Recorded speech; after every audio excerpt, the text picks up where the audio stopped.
A year ago, I stood before this very august House and promised to fix the power sector deficit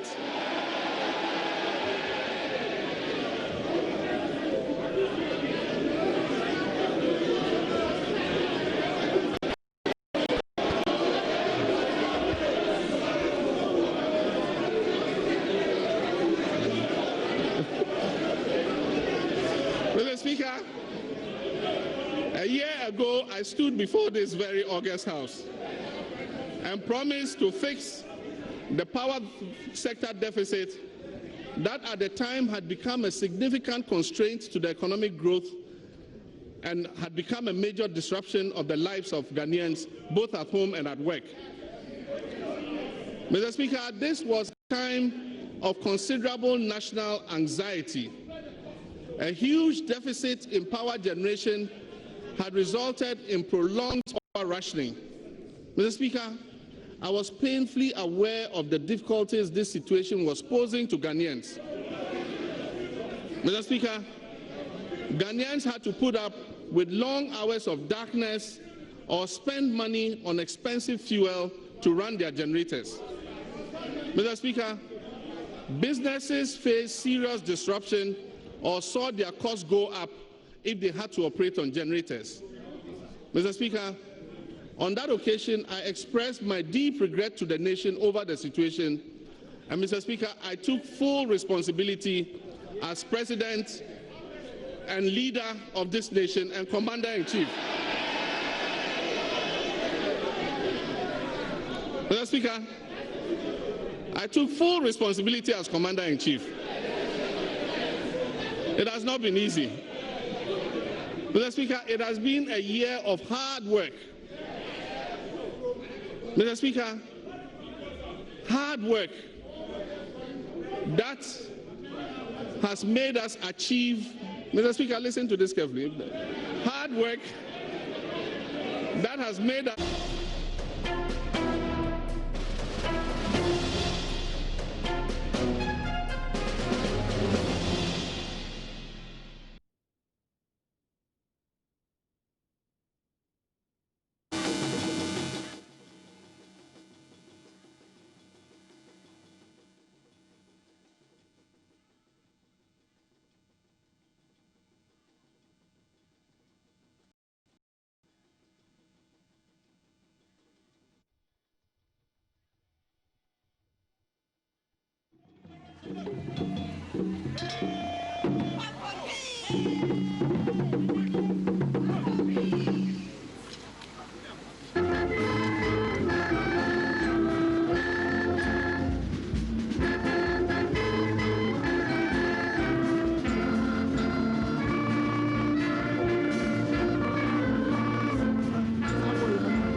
Honourable members, prayers.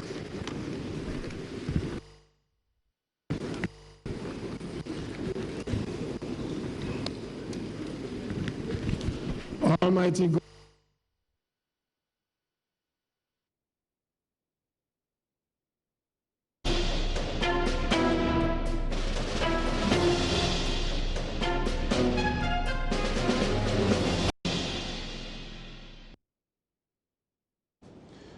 so you're live on your election headquarters here on the Joy News channel, also live on Joy 99.7 FM. This is our coverage of the final State of the Nation address to be delivered by outgoing President John Dramani Mahama, live from the Parliament House. We are expecting him to start that address very shortly. He is within Parliament as we speak. The ceremonies are underway to welcome him into the chamber. I've seen the speaker has taken his seat already. That means that we're waiting to usher in the president, and then the ceremony itself will begin. We can see the speaker already speaking there. We'll take a listen to that, and we'll come and introduce my guest, and then we'll start looking at what to expect.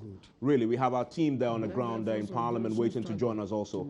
Let's listen to the Speaker of Parliament, Edo Duajao. Inspire, strengthen our people that they may give time, thought, and sacrifice to speed the day of the coming beauty of Ghana and Africa. Amen.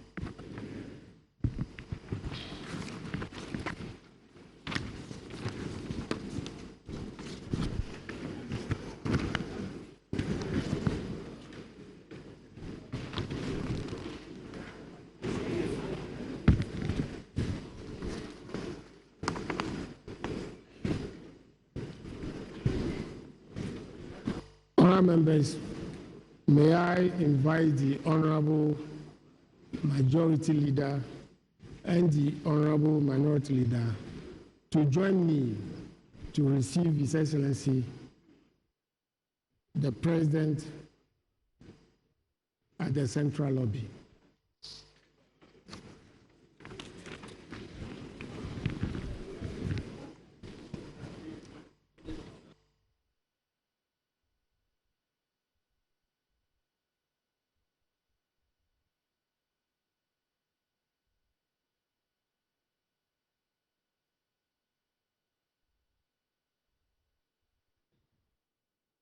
What we are now seeing on our screens, and as you just heard that the Speaker of Parliament say, the leadership of the House are now exiting the chamber to welcome in the President John Dramani Mahama. And I have with me in the studio Malik Dabu with the political desk. Also, a team of reporters, of course, are on the ground there in Parliament. Elton John Brobe, Araba Kumsing will join us very shortly from Parliament House as we go into the coverage, as we welcome the President into the chamber. The leadership have just gone out there. They are talking about Aban Babing, also the minority leader, Seche Mensah Bongsu, who we are anticipating will be retained as the majority leader 2 days from now when the new parliament is sworn in. Malik, great to have you again. So, good to be here. We have a history in the making right now. We've seen these moments before, but this is the first time a one-term president is about to deliver his last State of the Nation address. In the past, we've always seen presidents go through their full 2 terms. Exiting president go to their full 2 terms, and then they get to give a final State of the Nation address. There have been some memorable ones in the past. I personally recall, John Kufuor's last State of the Nation address in, same as this, in 2008, 9, I think, was it? Yes, that's true, 2009. And one of the things he said, controversially, as his parting sort of, food for thought, we should consider extending the term to 5 years. 5 years a term. A lot of controversy then erupted. As you can see on our screens now, the president is now being ushered into the chamber, surrounded by, his security men, representatives from the Ghana Armed Forces, the police, etc. Of course, he's the commander-in-chief, and he's showing that here. And what it means is that this whole ceremony is set to begin. What are your expectations of this? Well, I expect this to be a more somber presentation by the president, because remember that the president suffered a massive electoral defeat. I expect it to be somber because the president comes from the House. He was member of Parliament up until 2009 when he was picked as vice presidential candidate of the NDC. So in fact, at the time that he became vice president, he still technically was a member of Parliament. So because of that, anytime he goes back to the House to deliver the State of the Nation address, it's often exciting, and he has friends and colleagues from both his party and the opposing party, and they tend to have these light moments, excited, and he will talk back at them, they will talk to him. I expect today's presentation to be somber because the minority now have majority, albeit that they are not in the House at the moment. They will be more excited, and the majority guys will be giving him a boost to try and boost his confidence and all of that. But I expect he himself to be a little more somber. We can now listen to the national anthem.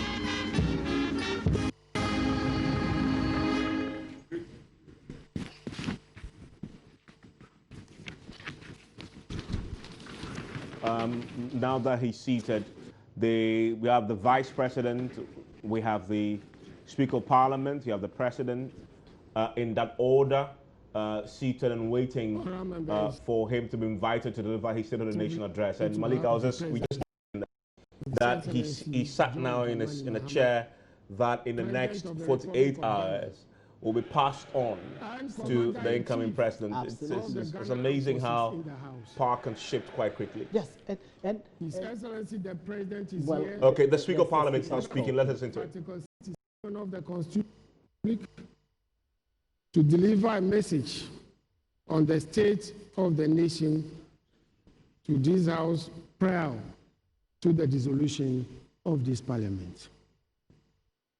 On behalf of leadership and honorable members of this August House, it is my privilege and singular honor to welcome His Excellency to the House. Honorable members, I have the greatest pleasure to invite His Excellency, the President, to deliver his message. Your Excellency, you may now deliver your address.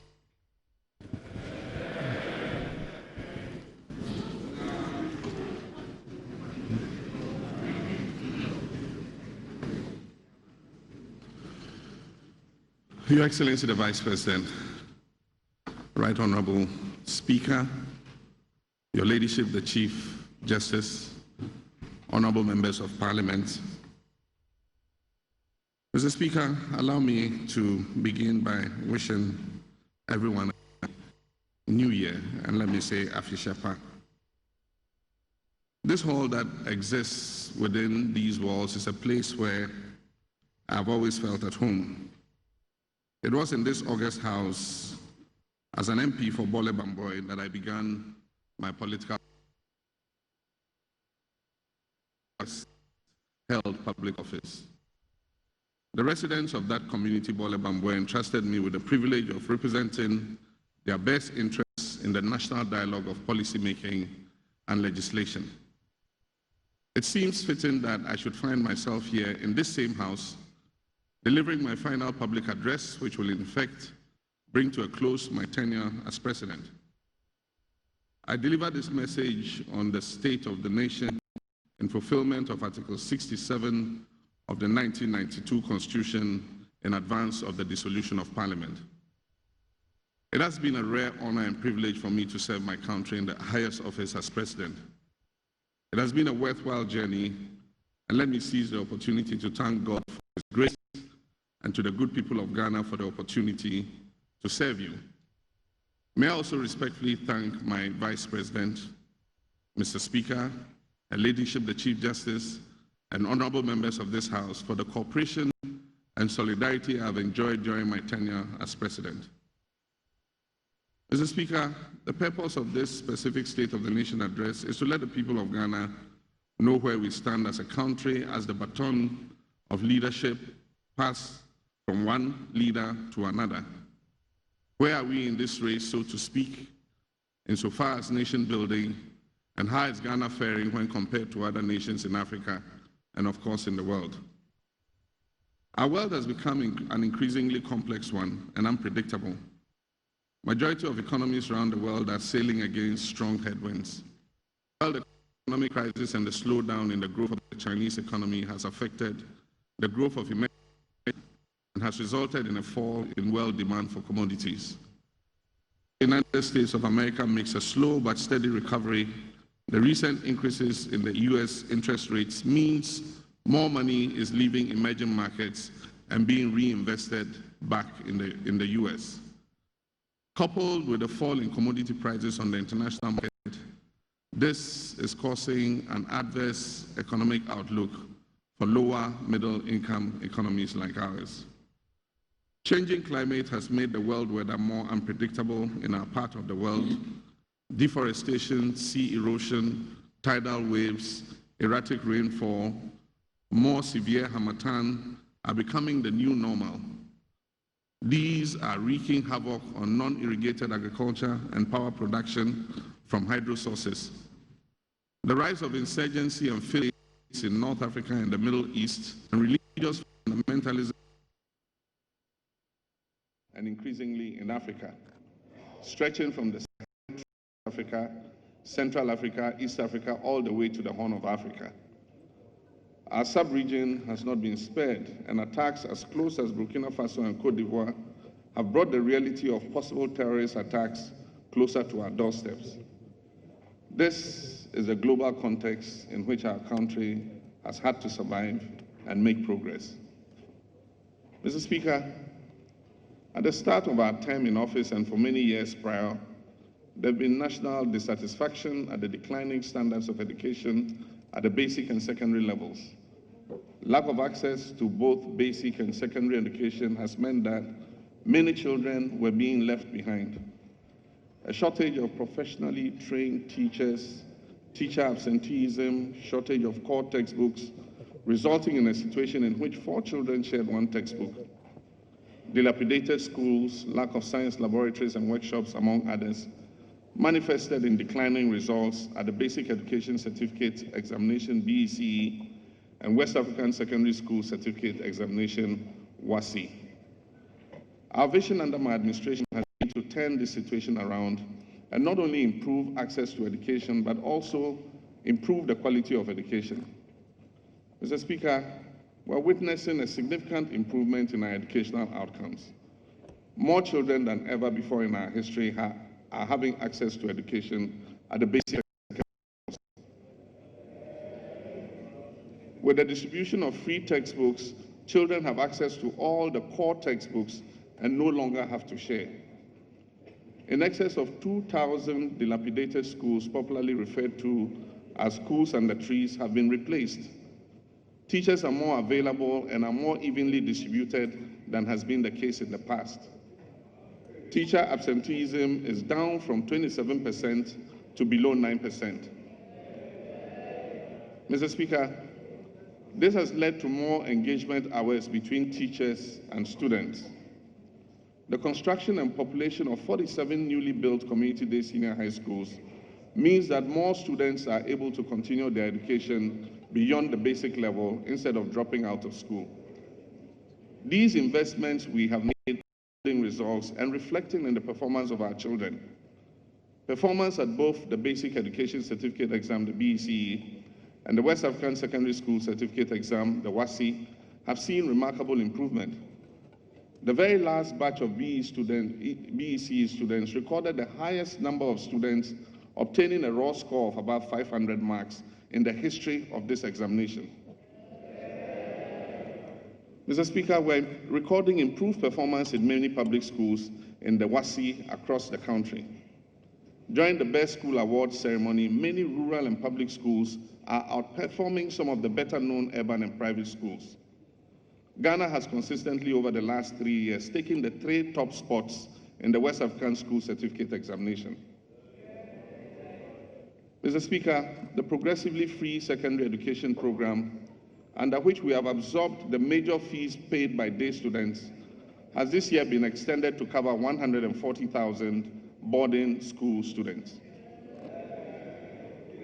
At the tertiary level, the construction of additional public universities in the Brong-Ahafo and Volta regions have improved access to university education.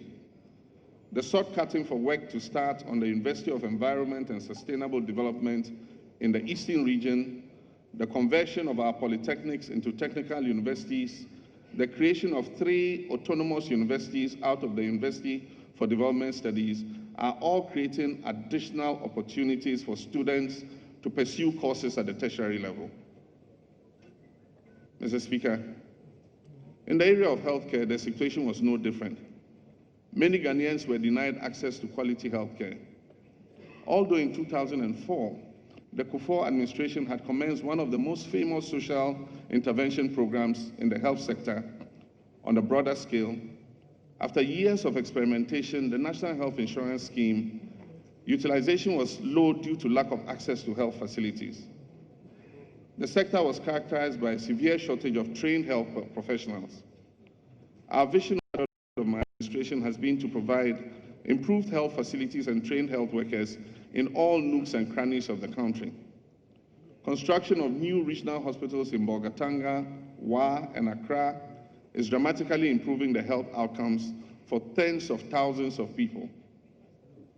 New district hospitals in districts across the country, including the recent ones for which I just cut sword in Hueta to cover Somanya, Buipe, Tolong, and Sola, have and will advance even further our policy of providing every district with a first-class health facility.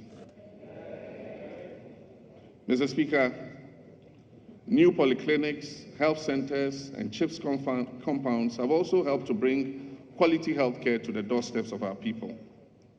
This development has resulted in a phenomenal expansion of utilization of the NHIS. Outpatient utilization for 2015 stood at 29 million, up from 9 million in 2008. Increased numbers of trained professionals being churned out of our training institutions has solved the problem of lack of personnel to man our health facilities. Indeed, at the rate at which this category of personnel are being produced, Ghana may need to sign agreements with less endowed countries to officially deploy some of our health professionals to assist improve their health systems. Mr. Speaker, as a lower middle income country, income disparities widen the gap between the rich and the poor. To cushion the poor and vulnerable, many social protection programs have been introduced in Ghana. At the start of this administration, the number of people benefiting from these schemes were very few. Under the school feeding program, less than 500,000 children were being fed. Under the Livelihood Empowerment Against Poverty program, less than 60,000 households were benefiting. Few children had access to books, school uniforms, and school sandals. Mr. Speaker, our effort under this administration has been to expand the coverage of these programs to cover the majority of the poor and vulnerable population in Ghana. The school feeding program is better managed today under the auspices of the Ministry of Gender, Children, and Social Protection and covers more than 1.5 million children. The LEAP program is benefiting almost 150,000 households. The percentage of District Assembly Common Fund meant for persons with disability has been increased by 50%. And school children in public schools are receiving all their core textbooks. Tens of thousands of children have benefited from the free school sandals and free uniforms program. Mr. Speaker, the introduction of the EBAN card also means that vulnerable ones among the elderly are receiving some privileges and protection. One of the essentials of life for which social exclusion was evident was in access to clean drinking water. Many rural and urban communities were water-starved. Statistics indicate that by the year 2008, 56% of rural people and 58% of urban dwellers had access to potable water. This meant that waterborne diseases were a major affliction and created a heavy incidence of disease on our healthcare system. The universal target is to achieve water for all by the year 2025. Mr. Speaker, our vision has been to achieve this target well in advance of the target date. We have therefore, under my administration, continued to increase investment in the provision of clean drinking water for our people. Provision of boreholes, small town water systems, and major urban water treatment projects have significantly increased access to clean drinking water. Statistics at the end of 2015 show that in excess of 76% of both rural and urban residents have access to potable water. The Teshi desalination plants, the Pond Water Expansion Project, the Accra Tema Metropolitan Area Project have expanded access to urban water supply in the capital city, Accra. Areas that were traditionally water-starved, like Adenta, Teshi, and others today, have access to sufficient drinking water. Mr. Speaker, the Wa Water Supply Project, the 3Ks projects covering Kumau, Konongo, and Kwawu are all projects guaranteeing sustainable water supply to people in these areas. We estimate that under this administration, we've lifted more than 7 million people out of water deprivation. Mr. Speaker, the early years of this government was characterized by a crippling power crisis. The shortage of power led to a very unpopular load management program. This shortage of power hobbled the growth of our economy and affected both business and residential customers. Many businesses had to resort to the use of generators to survive. Mr. Speaker, I stood on the floor of this very august House and took full responsibility for the crisis and promised that I'll do my utmost to fix the problem. It has taken a lot of hard work and effort.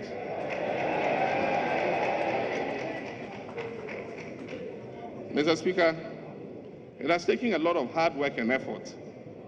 Fast-tracking the deployment of emergency plans and speeding up the completion of ongoing plans ensured that we added more than 800 megawatts of power over an 18-month period. This increased generation, in addition to the energy sector levy and ongoing works to restructure the legacy debt of the power utilities, has helped to stabilize the power situation in our country.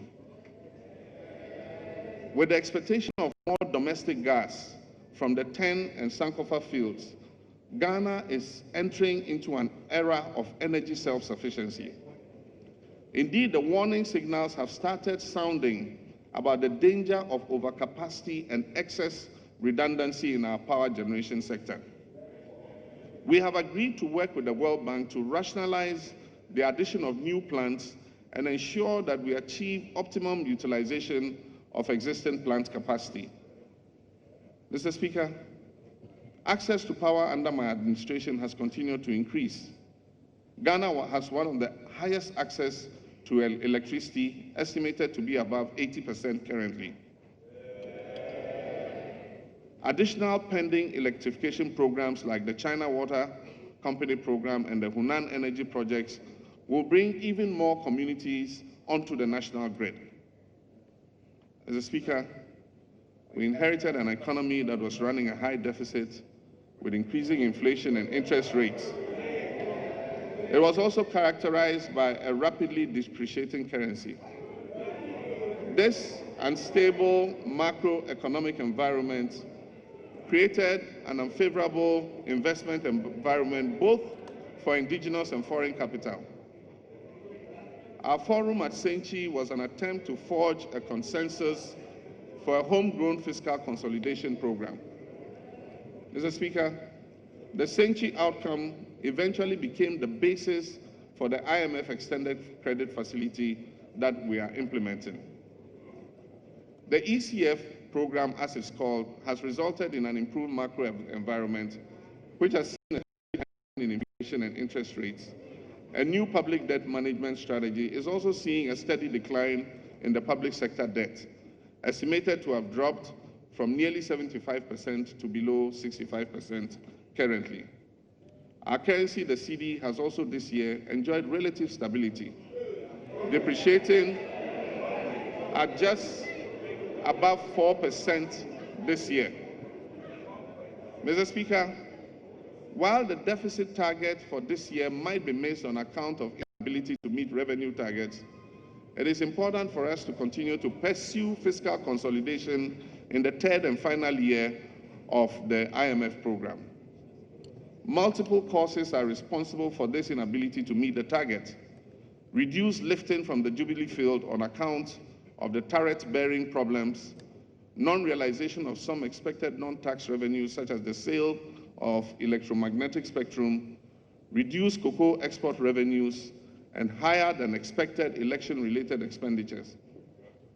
In spite of the breach of the fiscal deficit target, expenditure was lower than programmed, and thus the approved appropriation for 2016 was not exceeded.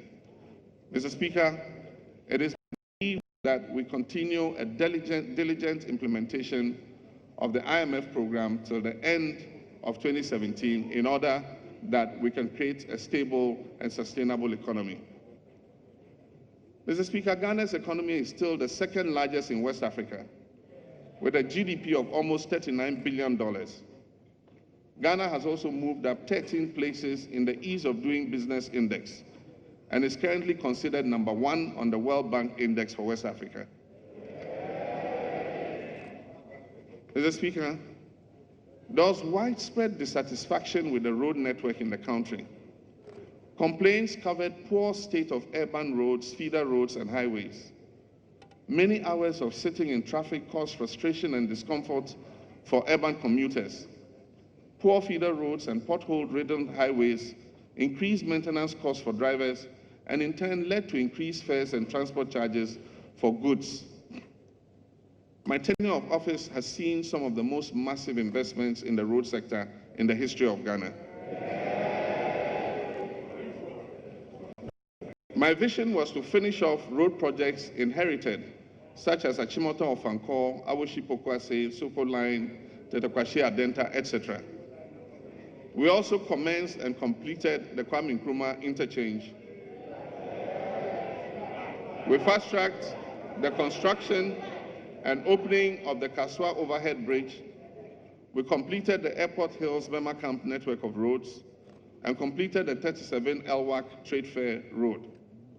We've also invested more resources in continuing the Eastern Corridor Road project, asphalt overlay of roads in regional and district capitals, and massive investments in cocoa roads across the country.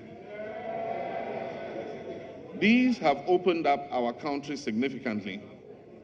Many other projects are ongoing, such as the Tema Motorway Runabout Decongestion Project, a new bridge from Flower Pot Runabout on the Spintex Road over the Accra-Tema Motorway into East.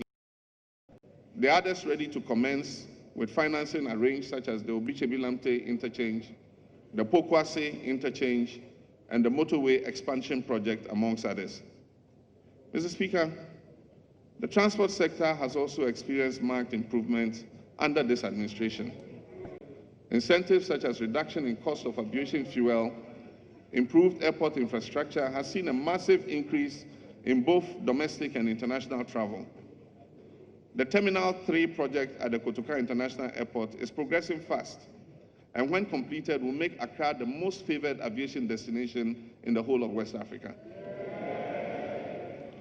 Already the completed rehabilitation of the arrival hall in Terminal 2 has created much better comfort for passengers using Accra Airport. Kumasi and Tamale Airport expansion will also see increased passenger movement domestically. WA and HO are advancing steadily and hope to be open to commercial travel soon. Commencement of the bus rapid transit with dedicated bus lanes, christened Ayalolo Express, will create better comfort for urban commuters. Urban rail systems like the Sekendi Kojokrom Takrade line will ease the inconvenience of commuters in the twin cities. The Tema-Akosombo line will soon start to maximize the use of the Volta Lake Transport Company for moving cargo for landlocked Sahelian countries up the Volta River to Buipe in the northern region. Work on the expansion of our two maritime ports at Takrady and Tema are ongoing and would lead to faster turnaround times for ships and larger throughput cargo volumes. Bulk cargo handling will also be more efficient. Mr. Speaker, our security forces were severely challenged when it came to logistics and equipment to fulfill their constitutional mandate. Today, I can report with pride that vehicles, armored personnel carriers, riot control equipment, aircrafts, helicopters, fire tenders make up a few of the components of the investments we have made in our security services. Mr. Speaker, vehicles for judges and completion of the court complex has created a better atmosphere for the dispensation of justice. Implementation of the National Anti-Corruption Action Plan, which was unanimously adopted by this August House, remains on track. I wish to commend this House for the passage of numerous legislation, including the recent Public Financial Management Act, which strengthens our hands in the fight against corruption. I must, however, point out that public and civil society organizations are disappointed in our inability to pass the Right to Information Bill and are still hopeful that before this Parliament is dissolved at midnight on the 6th of January, a consensus can be found to pass this bill into law.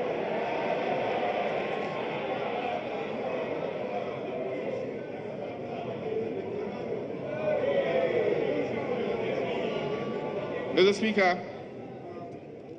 the achievements outlined in this statement are accomplishments that my government and I can proudly claim.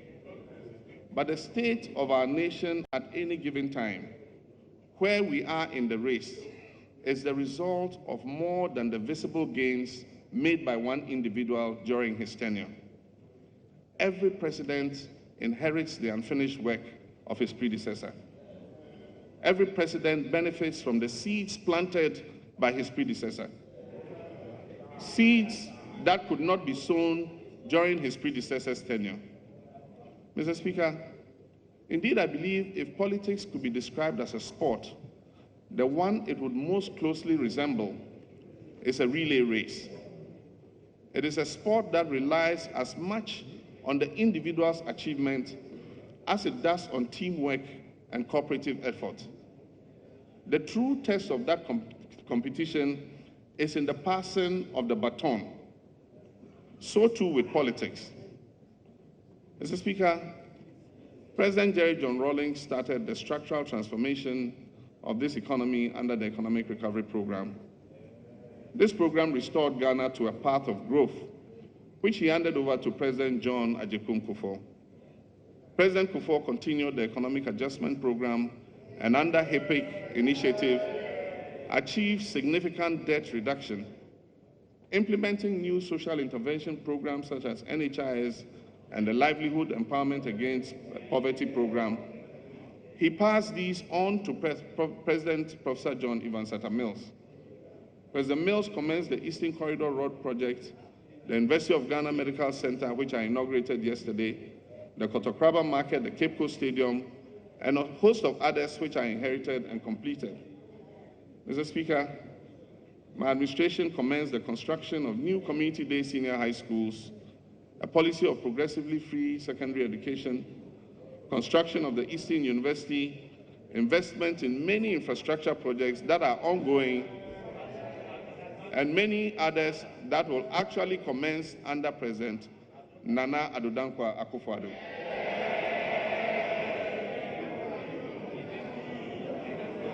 Mr. Speaker, I am assured by his firm statement that he will continue these projects as enjoined by our Constitution of 1992.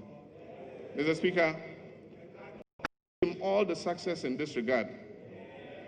And as I've said many times already, regardless of whose tenure in which these visions come to fruition, its success belongs to Ghana. They belong to all of us. Mr. Speaker, political opposition and differences of opinion are vital to the health and growth of any democracy.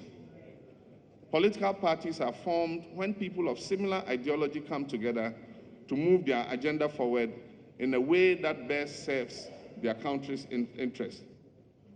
But the well-being of the nation and the will of the people must always come first. Partisanship for its own sake in the end is no better than dictatorship.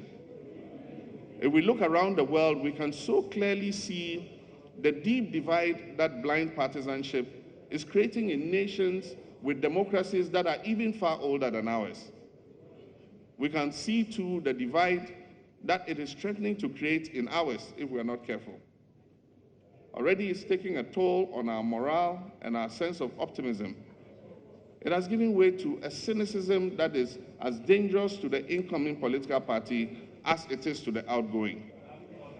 We cannot afford as a nation to wish or hope for the failure of any president and his or her government. Ensuring accountability is not the same as leveling insults or encouraging apathy. We have history as proof that we have been better and that we have done better, and that we must do better once again. Mr. Speaker, I first entered this House as MP for Bole Bamboy in January 1997. It was perhaps not coincidental that the same year, Nana Addo Dankwa Akufo-Addo entered as MP for Achema-Boakwa. Taking breaks from the business of the House,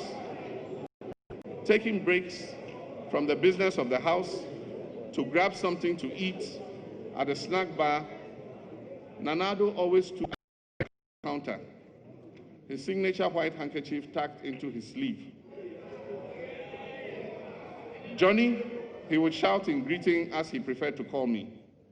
Incidentally, we both served 3 terms in this House, departing together in January 2009. This is how long I've known the president-elect, or we have known each other and worked together. I have the utmost respect for him, given our history, especially that we have each had our turn at each side of a presidential election. It would seem only natural for us to be considered opponents. Worthy opponents is the description generally used in the world of sports. In fact, Mr. Speaker, we are all on the same team as Ghanaians. We worked together when I served as ranking member on the Committee of Foreign Affairs at the time that Nana Addo was the Minister for Foreign Affairs and Regional Integration. One of the issues on which we crossed swords was the murder of some Ghanaian youth in the Gambia. It is instructive that as I leave office and as he takes my place, Gambia once again is a nation that is engaging international attention. Mr. Speaker, it is my assertion that the information I've provided is a snapshot of the current state of our nation. As I've said before, I'll allow history to be the judge of how I have served my nation. How well I have done my part in running my lap of that relay. What that verdict will ultimately be, I cannot say. I can only say that I have done my best, giving my all, and done so with the best of intentions for my God and my country. Our country, Ghana. This is why I stand here today, Mr. Speaker, holding the baton of leadership, prepared to pass it on with pride, goodwill, and determination to Nana Addo Dankwa Akufo-Addo, and to ask all Ghanaians to cheer him on as he runs his portion of this important relay for Ghana. Mr. Speaker, I thank you, I thank members of this House, and I thank the citizens of Ghana for the opportunity you have given me. May God bless you, and may God continue to bless our beloved homeland, Ghana. I thank you.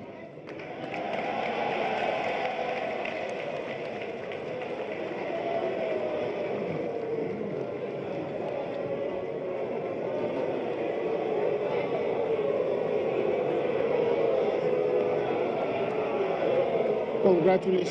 Congratulations. We are proud of you.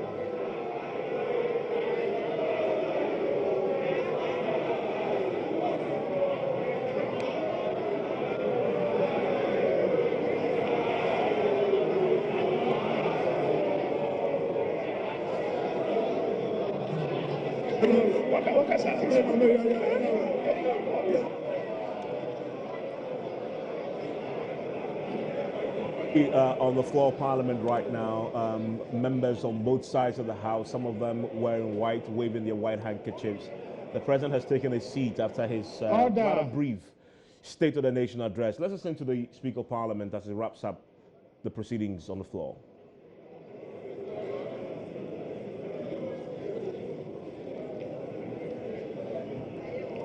Honourable members, being His Excellency's last message prior to the dissolution of the 6th Parliament of the 4th Republic of Ghana, I deem it proper to convey to His Excellency the gratitude and compliments of the House. Mr. President, we are grateful. Honourable members, at this stage, I intend to suspend sittings. Honourable Majority Leader. Honourable Majority Leader. Majority Leader. Which one? Honourable Majority Leader, any indication?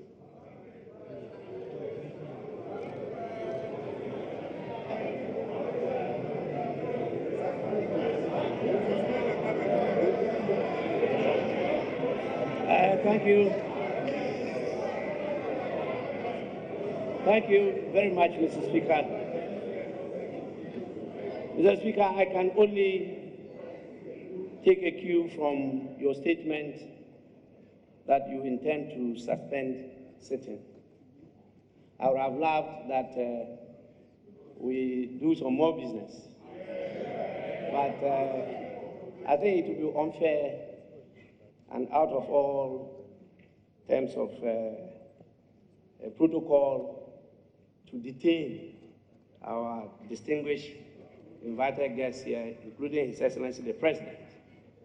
And so I totally agree with you that we should take a short break and then see His Excellency and our dignitaries off, and then reconvene to continue with the business of the House.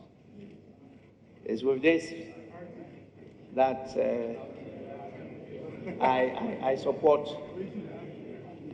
that we take not a bow, but suspend sitting, and when we return, as His Excellency the President has strongly urged, we continue with the consideration of the right to information. Thank you. Honourable Majority Leader, how many minutes are we suspending sitting? 1 hour, 2 hours, 30 minutes?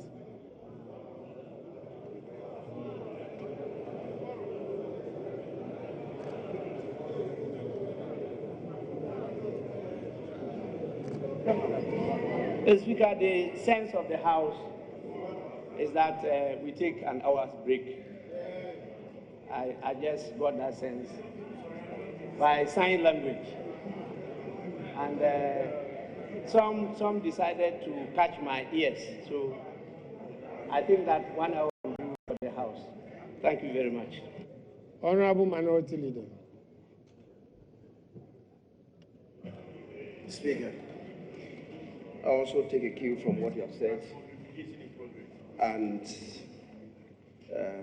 to second the motion for suspension. I want to believe that, Mr. Speaker, I want to believe that the application by the Majority Leader really is a form of motion he also intended to move. And I also intend to second the intended motion. But Mr. Speaker, having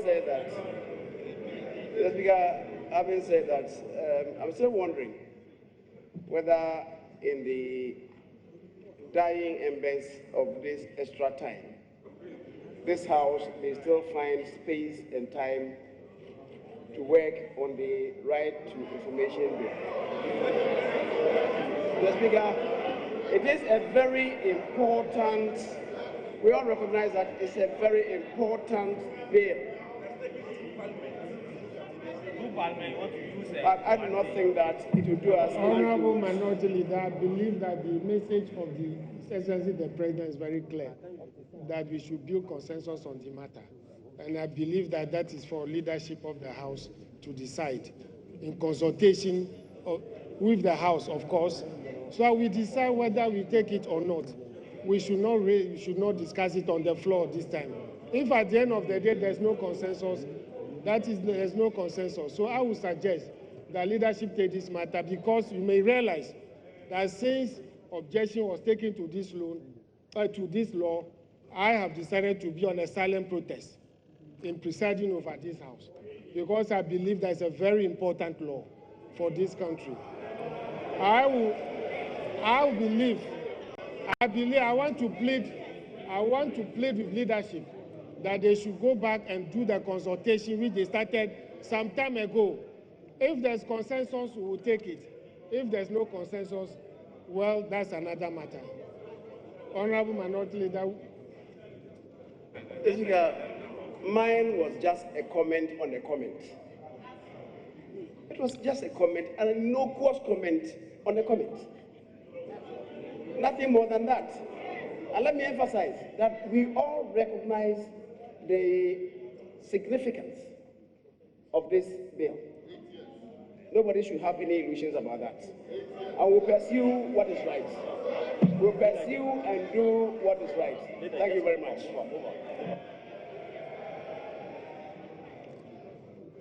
Honourable members, at this stage, we suspend sitting for an hour. We suspend sitting for an hour.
End of the State of the Nation address, a very final one for the outgoing president, President John Dramani Mahama. There on our screens right now, he's making his way out of the Chamber of Parliament. He's been followed by his vice. He's shaking hands with the leadership of Parliament as we speak. Right now, as he makes his way, this is going to be the final time he's getting the opportunity to do this publicly. He's approaching a man who was appointed to execute, the policy of building 200 senior high schools. He's just finished shaking hands with the majority leader, the chief whip. Also, he'll be moving very shortly to the minority side, and it'll be interesting to see what sort of interactions play out between himself and the minority side once he gets there. But clearly, this house is very conversant. A lot has changed in the house since he was there. A lot of renovations, etc. But it's the same House of Parliament he was in. They're shaking hands right now with the two deputy, speakers of Parliament, and particularly in the case of Joe Gate, he whispered into his ears and has moved on now to the minority side. He's still handshaking, a lot of them. He's shaking hands with the deputy minority leader right now. Now he's exchanging pleasantries with Chairman Sabonsu. There's some conversation going on. Of course, both of them smiling and laughing quite heartily. He's moving on now. He's done the same with the Papos Akuma and the Dr. Kutose, who chairs the Finance Committee, who is the minority spokesperson on finance, who is now also interacting with the Vice President. Of course, they share something in common. All of them are economists in their own right. Napo also having a conversation with him right now as he exists in the chamber. So that's it for the State of the Nation address, a very final one, very anticipated State of the Nation address. Malik, I can't help but ask, did he meet your expectation? Yes and no. Was it an anticlimax? I guess you can say that, but it was not unexpected, because remember when we started the discussion, I said that this was going to be a somber presentation. It turned out to be exactly that, and I think even the choice of costume actually feeds into that, because he chooses a dull color. We know that oftentimes he would appear in Parliament wearing a nice colorful smock, and he would do his presentation. It would be flamboyant and lovely, smiling, giggles, sometimes talking back to members of Parliament. But today was different. Today was different to the extent that the man was somber, and justifiably so. The mood in Parliament itself was somber. You didn't hear too many jeers and cheers and it was devoid of the acrimony and the chaos that we often see when he delivers his own nation. I can see President Rawlings in our shot right now having an interaction with Mr. Kofi Adams. They are in white. Of course, and we can read all manner of meanings into it, but Kofi Adams is, quite animatedly having a conversation with his boss. This is the first time you've seen Kofi Adams in public with him. In a long time. Yeah. This close to him. It fits into all manner of speculation, that he's gonna, now that it's all over, he can now go back and play his role that he used to play. Yeah, hasn't not overgrown that. I think he's. With all the talk about Rawlings taking back his party, you never know. No, I think. Well, he may do some other things for Rawlings, but to go and speak for them again, I doubt he would do that, because remember that in 2008 when he was picked, he was a fairly young guy at the time. He'd just come from nowhere, done a few things for the party. He was teaching somewhere, and then I think somewhere in the central region he was teaching, and the problems with Victor Smith, who was speaker, who was speaking for the Rawlingses at the time, and then eventually he had to be sacked because, and I remember that very well when you did that story about the Rawlings text message sacking Victor Smith, and how Kofi Adams came in. I think he's outgrown that position. I doubt he would go back and do that. It's interesting. Right now, he's signing the visitor's book as he exits the building. And as Malik, I was asking Malik there about what he felt about, whether this, was a befitting finale to his tenure as president or not. There was a lot of expectation, seeing what had gone on. He never for once referred to the battle he lost. In any great detail. Which was quite surprising, actually.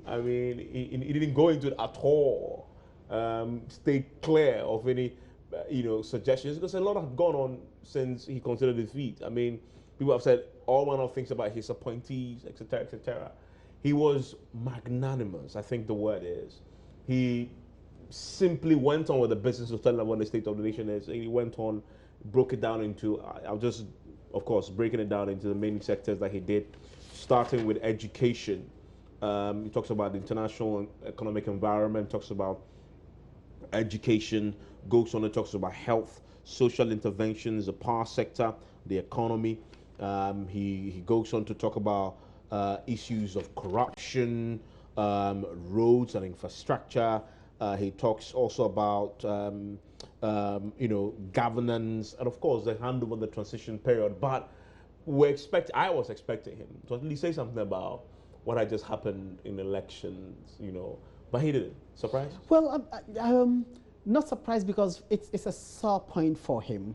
And I actually wasn't surprised by he structured his presentation, because remember that when Imani Ghana did some work on assessing his the NDC's 2012 manifesto promises and what had been achieved, the best performance of the government was in education, 69%. So it's not surprising at all that they start with education, and so he listed the things that government did, the investments that were made, the educational outcomes, and he spoke about the schools that were built and how that fed into access to education and textbooks that were distributed, how that dealt with the co-sharing of textbooks, and he says that has been eliminated now. So it wasn't surprising that he started with education. I mean, now let's talk about some of the specifics as he touched on.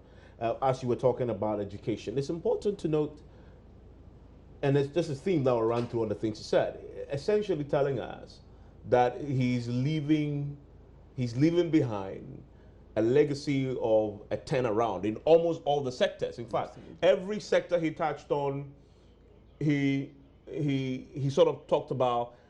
It was handed over to him in a bad state, and then somehow has turned it around. In education, he says, for example, teacher absenteeism has dropped from 27% when he took over to below 9%. He talks about enrollment has increased. He talks about progressively free education. Even on health, he talks about NHIs. It refers to the Kufuor administration having introduced a fantastic policy, but access was a problem. Enrollment was a problem. He says it's increased that. In fact, well, let's go live now to Parliament. Araba Kumson is standing by. Himself and Elting are anchoring it from Parliament. They have a lot of guests lined up to speak to. Hello, Araba, if you can hear me. I can see there's a lot of activity where you are. Who do you have with you, and what more can we learn? So you're welcome to Parliament House. Just gone by is the President's State of the Nation address. President John Dramani Mahama delivered his final State of the Nation address, the shortest by some people's accounts. Many were expecting to hear more. There was huge expectation ahead of his delivery of the address. But let's find out from some members from both sides of the aisle what they make of the President's address. I'm joined by Deputy Power Minister John Jinapo and MP for Papa Usankoma, Honorable Member of Parliament here. Gentlemen, many thanks for your time. Let me start with you, Honorable. Your initial impressions of the President's address. Many say they expected more, but this was quite short. Oh, no, I mean, it was what I expected from an president. And I believe that the address was statesmanlike, and I didn't expect anything different. I consider the address to be good. That's why, for once, being the minority, joined in giving him a standing ovation. It gives hope to us as a country, and it's an analogy about the relay race. It's all right. But there are some who feel that he gave scanty details on various sectors of the economy, that he was expected to give more details. Do you share those? I don't share that view. I mean, at this stage, the verdict of the people has been given. All right? Whatever he says, as far as I'm concerned, will make no difference. He just ought to give us an overview of the state of the nation as he exits. And you feel he did that? And I believe that he did that, particularly at this time. What were the highlights of his address for you? No, I mean, for me, it's an analogy that being the leader of a country is akin to being a relay race. I agree with him. And the fact that posterity will be the judge. After all, we all play our part in our country, and posterity will judge us. Of course, the judgment of the people on the 7th December was that they were not happy with his governance. That is the judgment at that time. There's no alternative. Yes. His demeanor today showed that he was, if you like, defeated man, someone who was withdrawn within himself. No, I would say that he has been humbled. I really don't think he expected to lose this election, and with this margin. And it is a humbling experience. And I say that if you're a leader and you go to the battlefront expecting to win, and you lose by a massive margin, you'll be humbled. And I'm certain that President-elect Nana Akufo-Addo has been humbled by the margin of endorsement of the people of Ghana. And that's what makes leadership work, to inspire people to follow their vision. That's it. Right.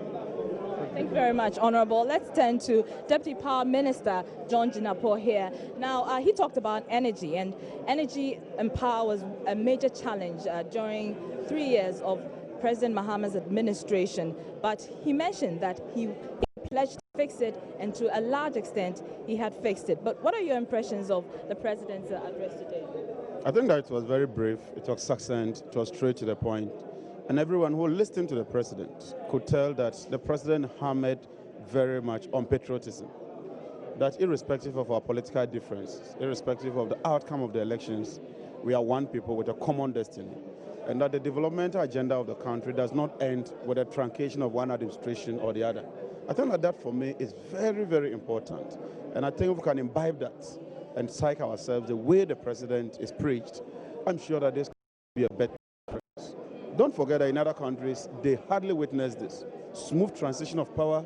The President is pledged his support. He wants all of us to work, not necessarily praising the incoming administration, but put Ghana first. Where we ought to praise, we do so. Where we ought to criticize, let's do so. And I think that for me is the fulcrum of the entire address. And I think that as Ghanaians, we ought to be proud, not just of the President, but of ourselves. We're a proud nation, and let's continue in that state. Speaking of power, you're a Deputy Power Minister. The President mentioned that we're now generating more than enough to the extent that we can now export power. Is that the point where we've reached? That is a fact, and that's verifiable. If you have a peak demand of about 2,000 and you have an installed capacity of about 3,845, certainly even your dependable capacity will tell you that we are doing very well. Not just the installed capacity. I'm talking of dependable capacity. I'm talking of available capacity. That is power that is really available to be injected into the system. We are resting some of our machines. Before last year, we just couldn't do anything. When you had a challenge, you couldn't do anything. But today, we have backups, and we are bringing on more power. And so for me, when we talk of the energy sector, it's largely fixed. And that is in no doubt. I agree that there are challenges, and there will continue to be challenges as we move on as a nation. There is no point in time that this nation would be faced with no challenges. But the truth is that, and this is a fact, this is verifiable, this is empirical, and this is factual, that we have fixed the energy challenge. And if we continue to consolidate the gains we have made, it is obvious that we would not return to doom so. You are very convinced that we will not return to doom so, but there are those who fear that after the new administration, takes over, doom so would return. How do you respond to those concerns? Unfortunately, we have the substantive Minister of Power here in the person of Honorable Setekwe, so he might want to continue. But why would doom so return? If doom so is not returned for the past 1 year, you should be able to sustain it for another 1 year. It's a matter of putting in place the right mechanisms, consolidating the gains that we have made. And as I said, nature and human society is dynamic. Challenges will keep coming up. But I'm saying that we have largely fixed the major part of the challenge. If there's any other thing that ought to be done, it ought to be ensuring that you sustain the gains, build on the foundation that we've laid. And I'm sure that we should not have doom so at any day, because more power is coming. As I speak to you, we expect another 600 megawatts of added capacity. And so how on earth would we be having more generation? You sustain power for 1 year. We've done very well. We've built a solid foundation. We've fixed the challenge, and we revert. I don't think that we should. Let's ensure that we continue rather to enjoy much more regular supply of power going forward. Very quickly, before you go, I need a quick reaction from you. There are suggestions that the President will be running for 2020. You are close to him. What do you know about that? First of all, the President qualifies. That's a fact. He qualifies to run. But as he said, let posterity judge us. The immediate thinking and the immediate suggestion and the immediate focus is to ensure that we rebuild the party. This is not a time to concentrate on who runs or who does not run. I think that the president has said it clearly, that let's do an investigation, let's determine the true state of the situation, and then we can build on what we realize. And so let's commit to the party. I'm a proud member of the NDC. I'll continue to be NDC, and I'll support that party forever. Many thanks. And that's Deputy Power Minister John Jinapor. Let's go to the substantive Power Minister and Finance Minister, Honorable Sektebe. Good afternoon to you. Many thanks for joining us on Joy News. Your quick impressions of the President's State of the Nation's address. I think the President gave a State of the Nation address that showed a trajectory from when he took over, working with President Mills, all the way back to when he was in power, but with more of the focus on the last 4 years that he has been in the helm of affairs. And it showed a situation where the economy went through significant challenges. To mention 2 or 3 of them, the global economy, which he highlighted on, which affected us by way of commodity crisis, gold, cocoa, and at the point, crude oil prices were all falling. The prices for all these commodities were falling. We inherited single spine, we inherited subsidies, we inherited a power crisis that was caused by the 2.5 years of disruption in power supply. The President indicated that he came to the House and promised that many of these things will be fixed. As we speak, what the President sought to tell Ghanaians is that we are in a turnaround. The economy is not what it was. But more importantly, in terms of prospects, Ghana going into the oil and gas is also seeing a very strong services sector. Agriculture is rebounding, and therefore he emphasized that he's handing over, using the baton as an example, he's handing over an economy that is stronger, and many of the problems that he faced having been resolved, particularly power, which you were talking to my deputy a short while ago. But let us remember in the context of power that we have a 3rd FPSO coming, that's the Sankofa FPSO. And so from the emergency power, we are moving to a sustainable power environment where Ghana is going to see 3 FPSOs, the Jubilee FPSO, the 10th FPSO, which is producing, and the Sankofa FPSO. What the Sankofa FPSO epitomizes is a massive supply of gas, which we are going to use domestically to fuel independent power, VRA, Asogli, and other power stations. And that is the context in which the deputy was saying that we should see a sustenance of the program, not a retrogression or regression, of the power agenda. And as we speak now, we have stopped actually taking applications for independent power production. And that is because the applications that we have currently, including those that have gone through Parliament, and the emergency power is enough to make the supply of power exceed demand, which is a reversal of the situation. So it's not just about doing so, it's about we producing enough, of gas to feed our own plants and reduce the reliance on the gas that flows through the West Africa gas pipeline. That will complement it. In fact, it's not going to, replace it, but it's going to complement it. And that is the confidence on which. And with that, once you have power, it means that you also have industry, coming strongly, businesses coming strongly, and therefore that is the path which the president, was painting. Let's talk about the economy proper. And the president mentioned in his address, and let me quote him, he says, we inherited an economy that was running on a high deficit with increasing inflation and interest rates. It was also characterized by a rapidly depreciating currency. But he is saying that having been in government over the last 4 years or 3.5 years or so, his administration has put the economy on the road to recovery. What would you say the incoming administration must do to sustain the gains that you have made? The incoming administration has its agenda, and they put it out to the nation, including significant things that they want to do.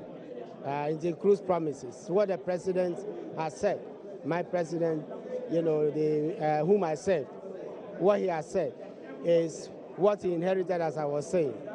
And as you indicated, he's been emphatic that we have made progress. But he did caution, for example, with respect to the deficit, that given the tariff bearing for the Jubilee FPSO, given other factors, the disruption in gas and other supplies, that will be missing certain targets. But nonetheless, we are living a strong economy. I would like to put whatever we are going to, tell the incoming administration in the context of the transition. We have been meeting with them. They have been asking questions. We have presented the handing over notes. And I would rather leave it, that when those, reports come out, then Ghanaians will see the context. I wouldn't want to be the one who prejudges. But I can say for sure that we are giving maximum assistance. Many of those in administration are people we know, and we are giving them maximum, support to make sure that they take an economy and carry it. As the president said, presidents come and go. He took over, and he enumerated the work that had been done all the way from President Rawlings within the, Fourth Republic, through President Kufuor, President Mills, and to himself. And as he said, Nana Addo is somebody, President-elect Nana Addo is somebody he has worked with in Parliament. He knows him very well, and we can only wish, them well, or as Ghanaians well, because that is what, we chose, as, the way forward. Thank you very much. And so you heard the Power Minister and the Substantive Power Minister and Finance Minister, Honorable Seth Tebe there. But I'm joined by the flag bearer of the Convention People's Party, the Honorable Ivor Greenstreet. Hi, Ivor. It's been a while. Yes, how are you? I'm very well, thank you. So there are several words that have been used to describe the President's State of the Nation address today. Statesmanlike, humbling. How would you describe today's address?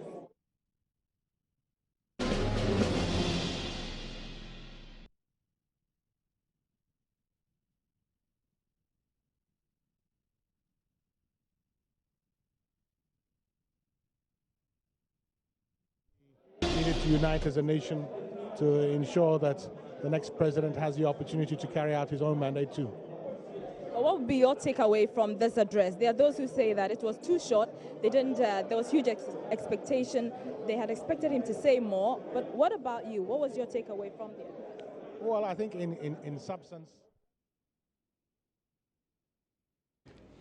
So some interesting perspectives there from Parliament House, where Araba Kumsing and the team, of course, have been doing a fantastic job speaking to some of the key players in government, just to get a perspective of what we just heard there from the Finance Minister, outgoing Finance Minister, some of the key personalities in government. Papa Osakuma also was there talking about their own take on the President's State of the Nation address.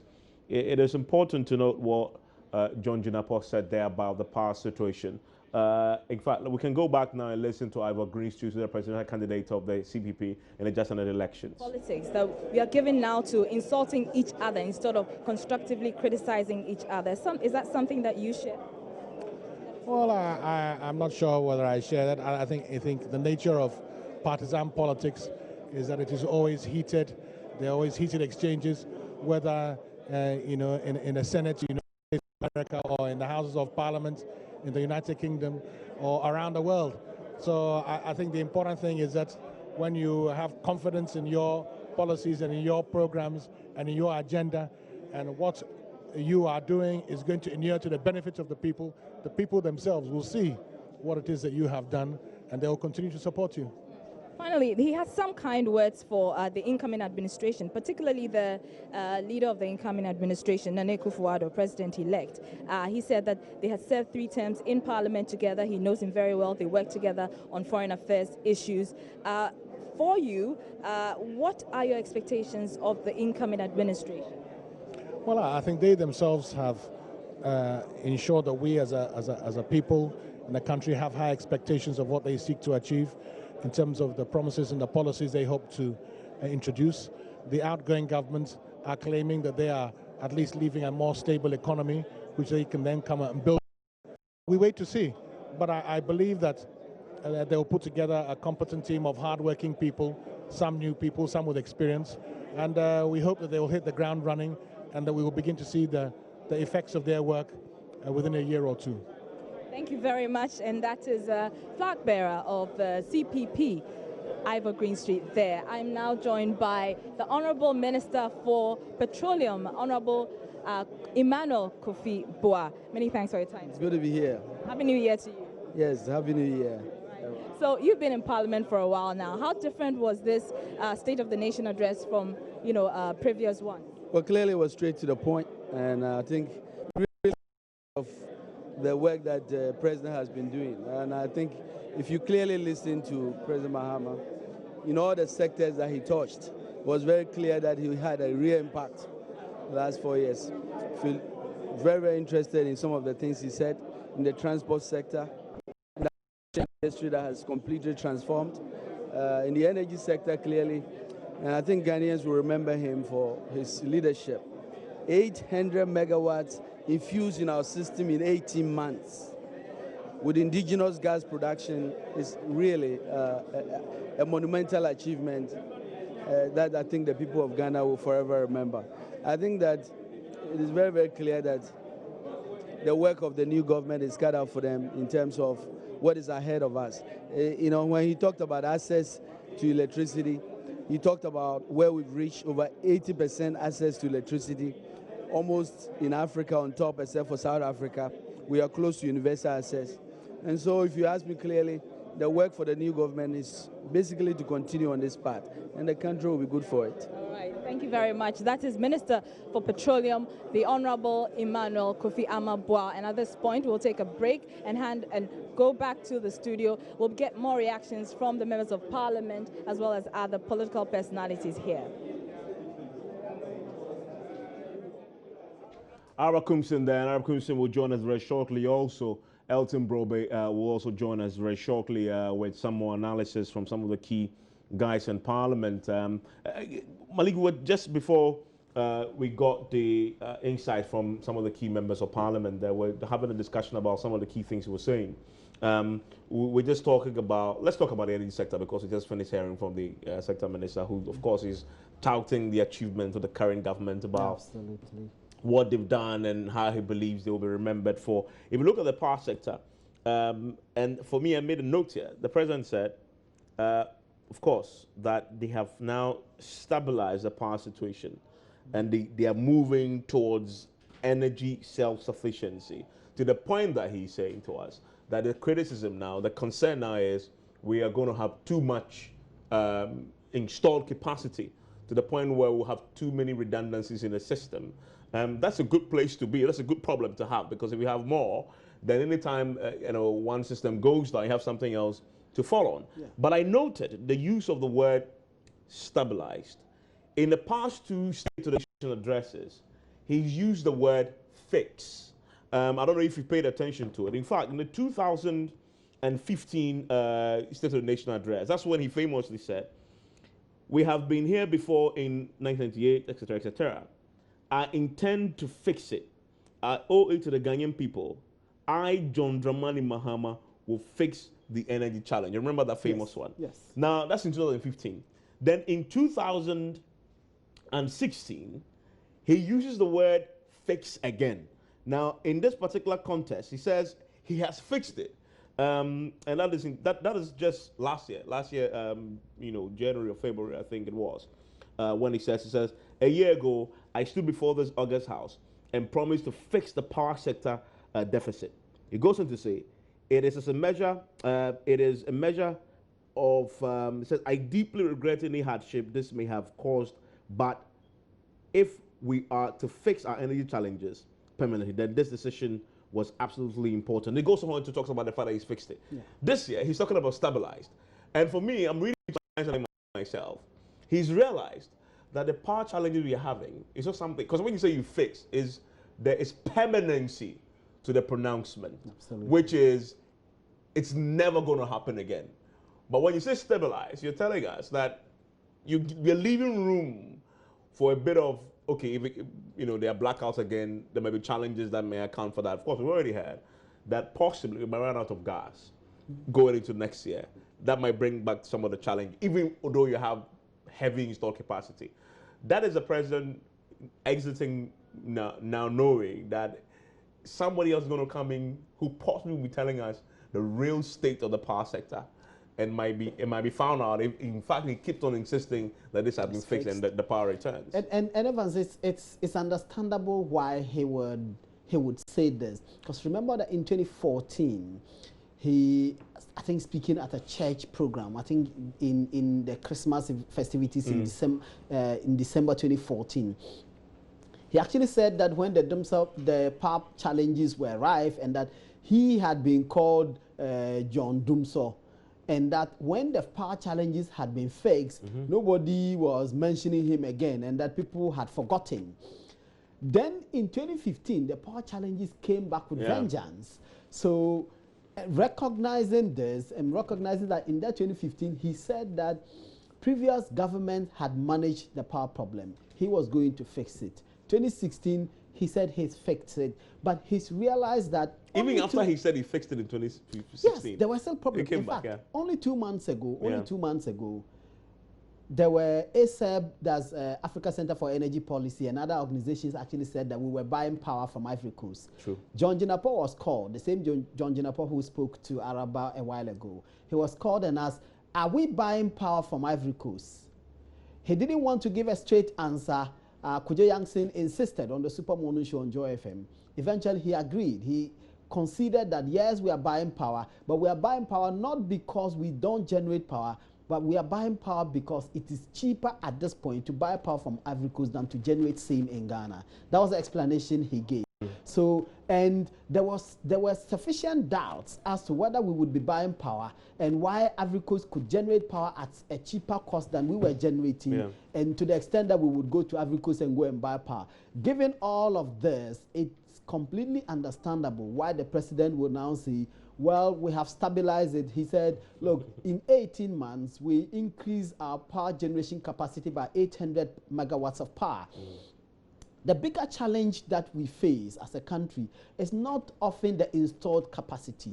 And you've because even the time we're having the crisis, we had fantastic installed capacity. What we tend to suffer is, even though we may have a higher installed capacity, in terms of what we are generating, what is available, that's where the problem is. And you heard John Jinapor saying, oh, during peak hours, what we need is about 2,000 megawatts of power. We have 3,000 plus in terms of installed capacity. Therefore, we have sufficient numbers of megawatts of power.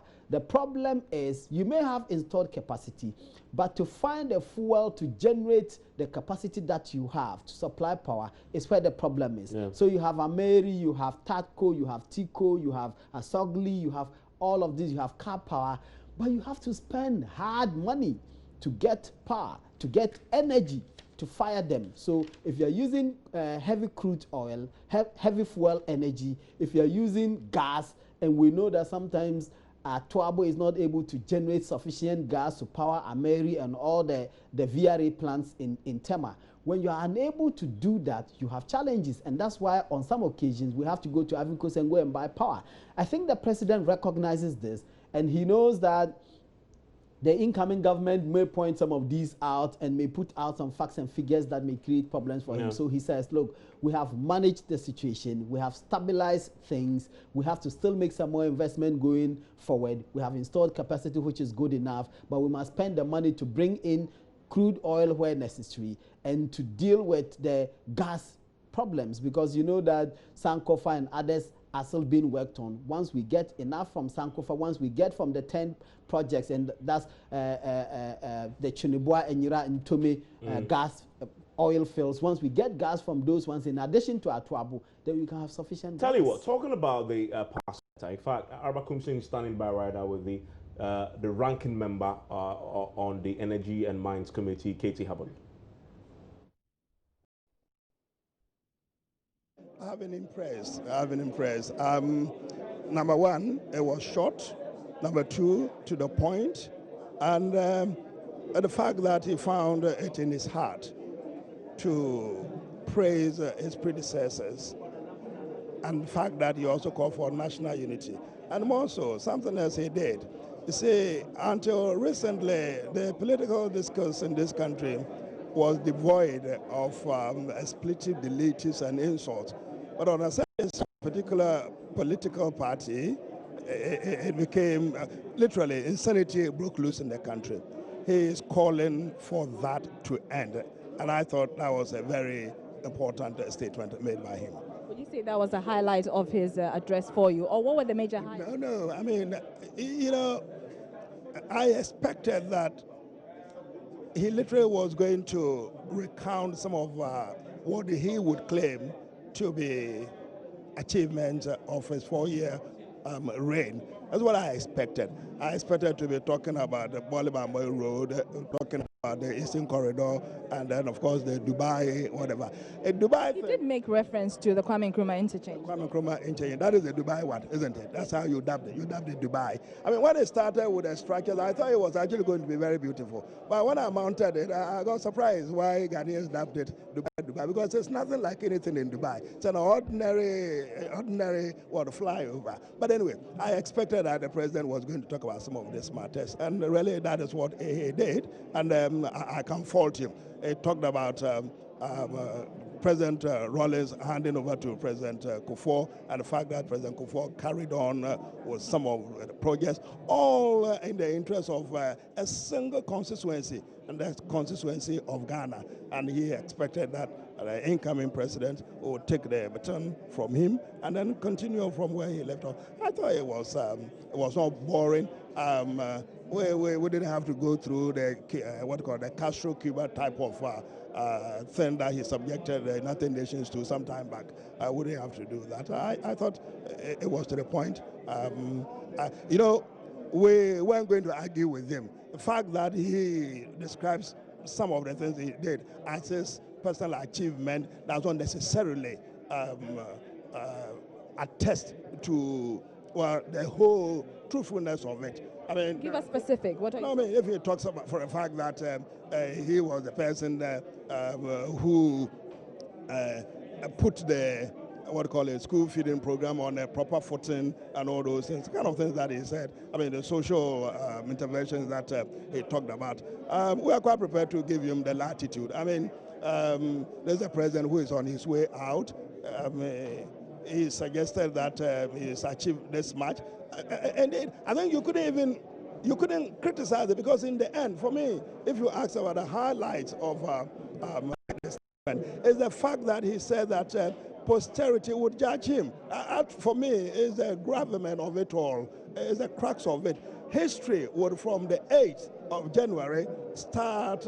I mean, history is out as a jury, and on the 8th, it will start coming out, because there are many segments of the verdict to be delivered, and history will start doing that from the 8th. So that's accepted. History would come to pass judgment whether he was the person who initiated this, who completed this, who did that, or who did that. I think that was a very important statement made by him.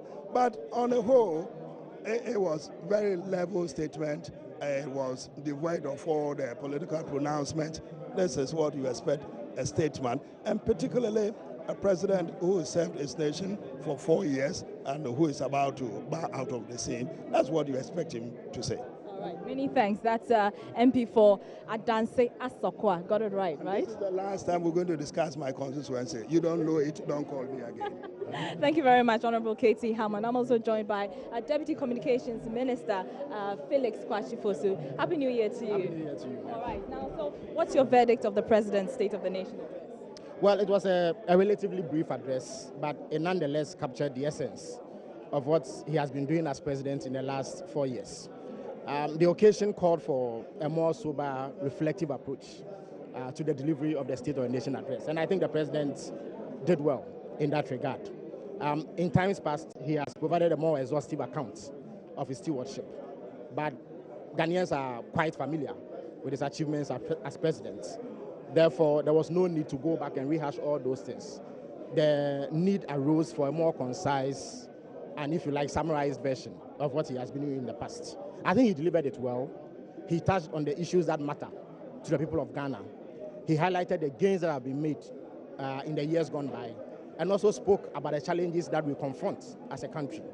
He rallied support for the incoming president and his administration and called on us to do away with unnecessary partisanship and the sort of divisive politicking that we've been engaged in. I think that it is a message that will resonate well with our population and rally all of us around the flag in order to give out our best going forward to ensure that our country succeeds. And speaking of, partisan politics and, insults within the body politic, he called for less cynicism within the body politics. But some of your colleagues in government have been accused of unnecessarily resorting to insults against their political opponents.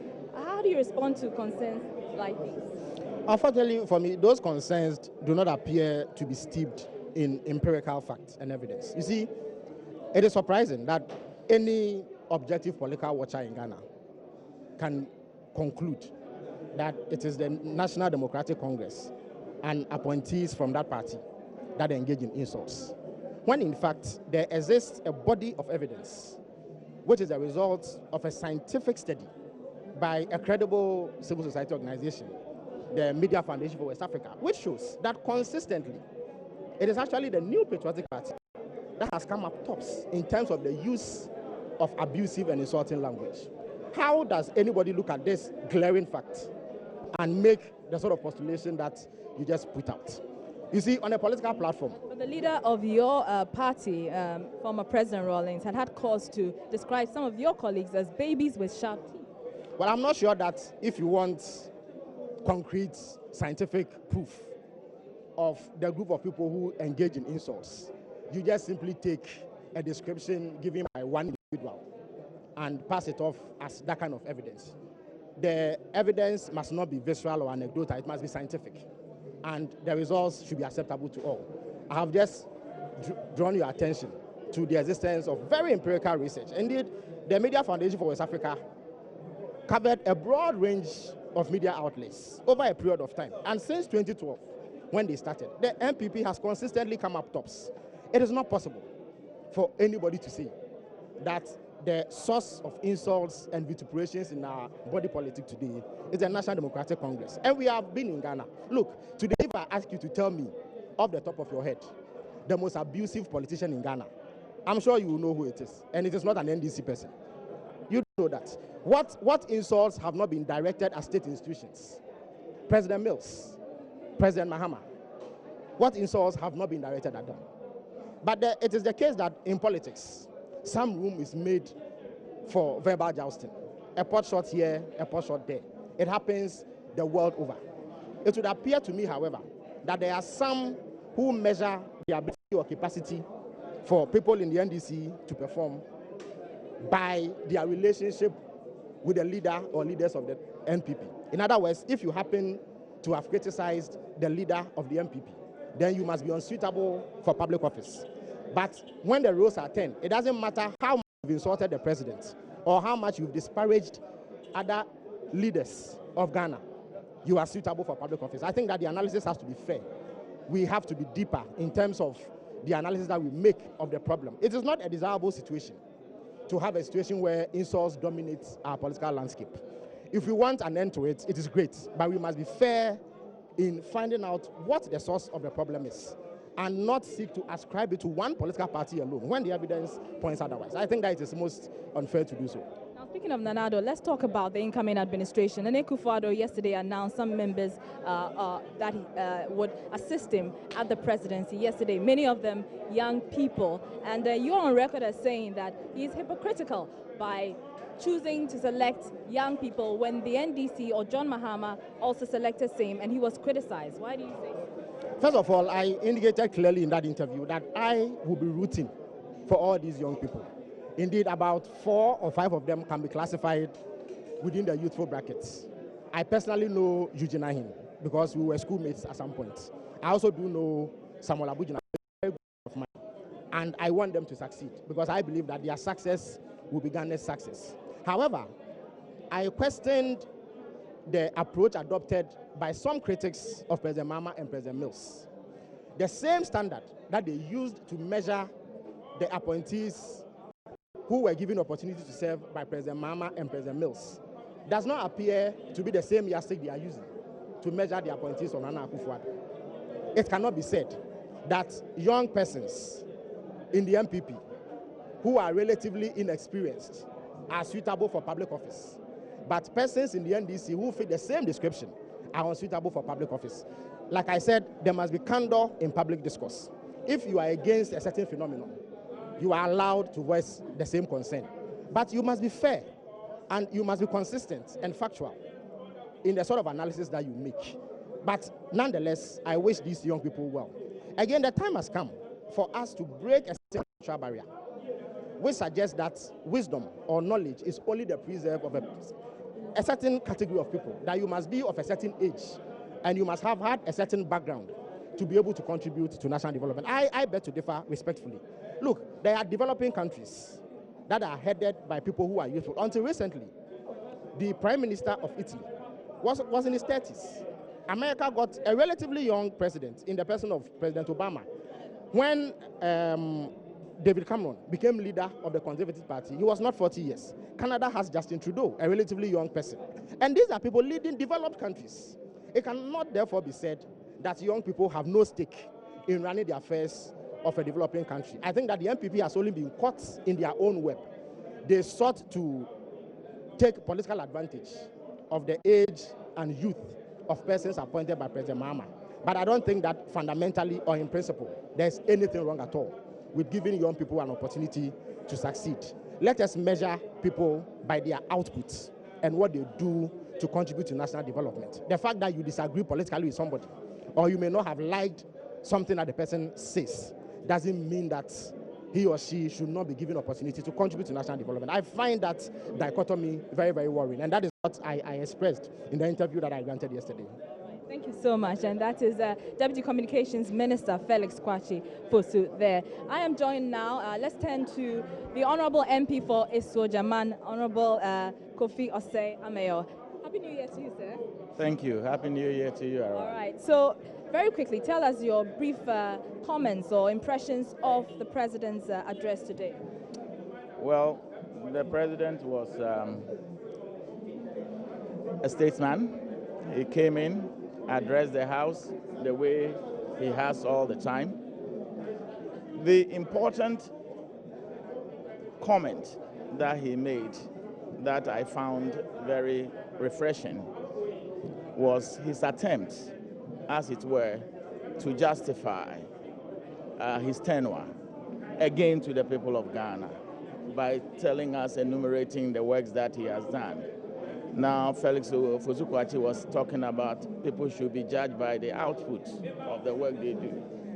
That can only be measured by elections, where the people who have the mandate to elect the leadership would measure the output of what the tenure of the leaders. In this particular case, Ghanaians have rejected President Mahama and his team by 1.5 million votes.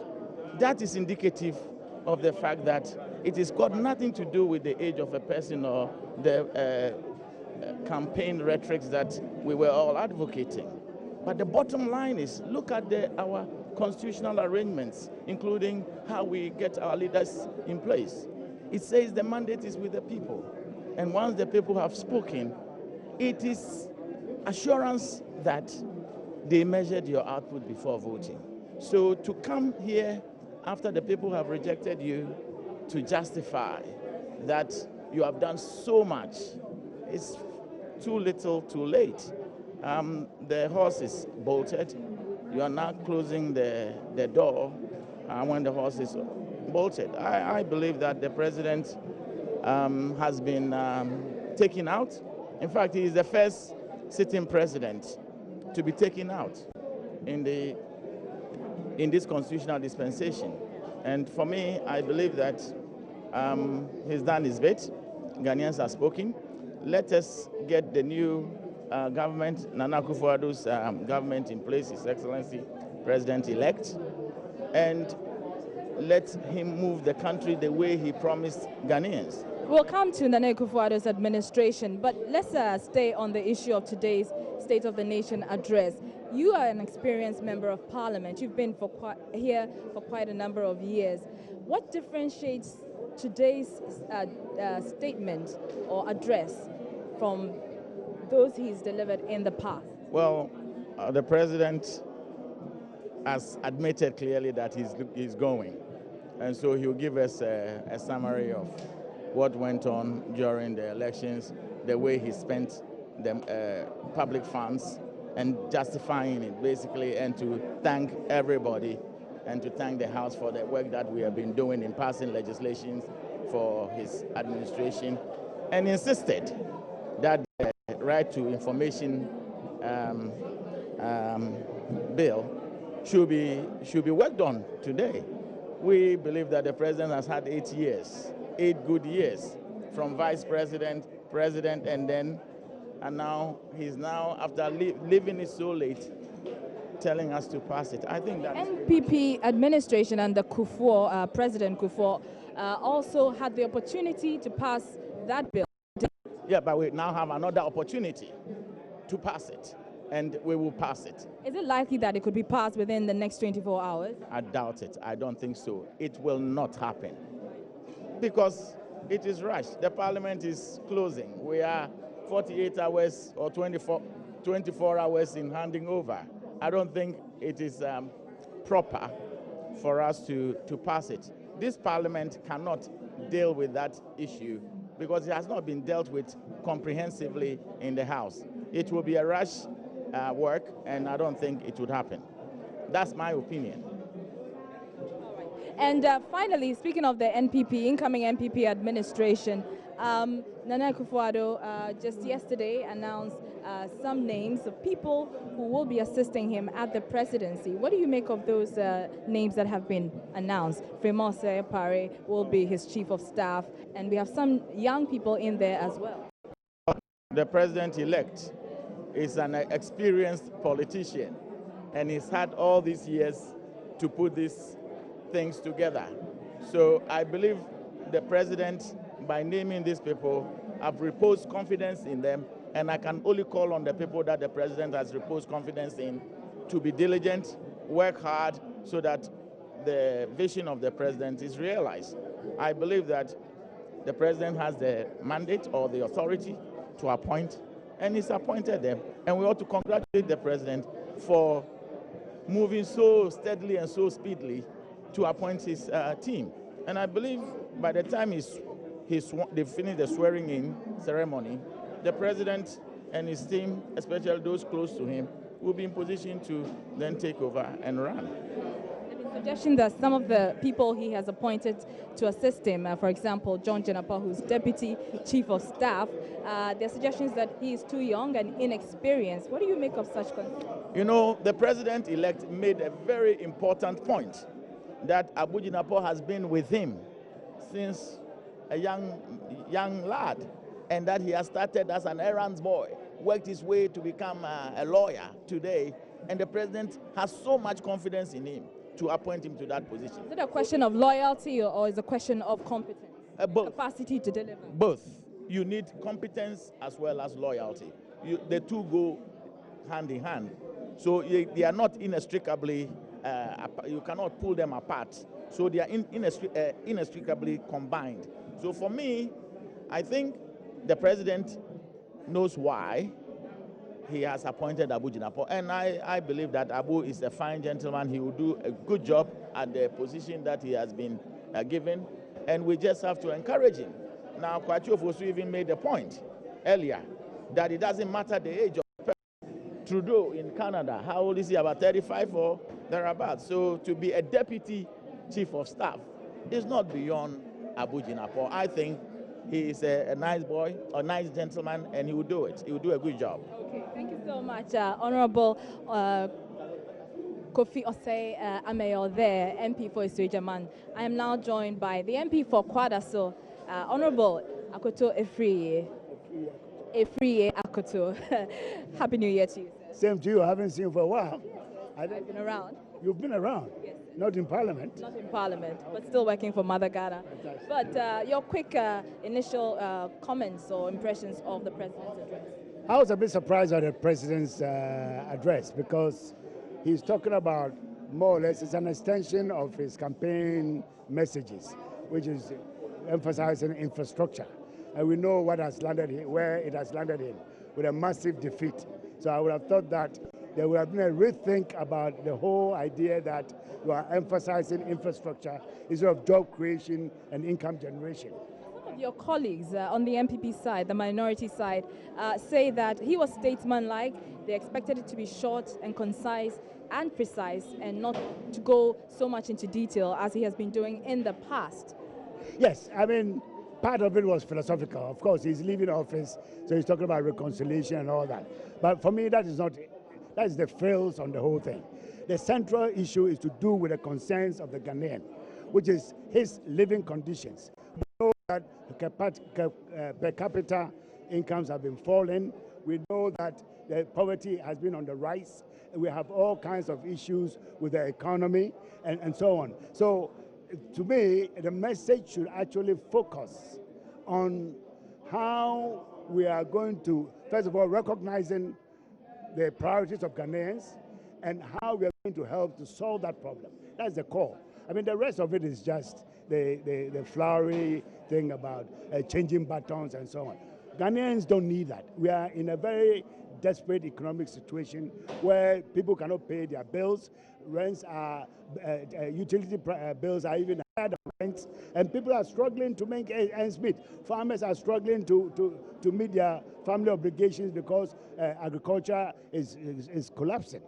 These are the issues that Ghanaians want to hear about, not the niceties of changing buttons on an athletic field. Speaking of agriculture, he was very scanty on that in his address.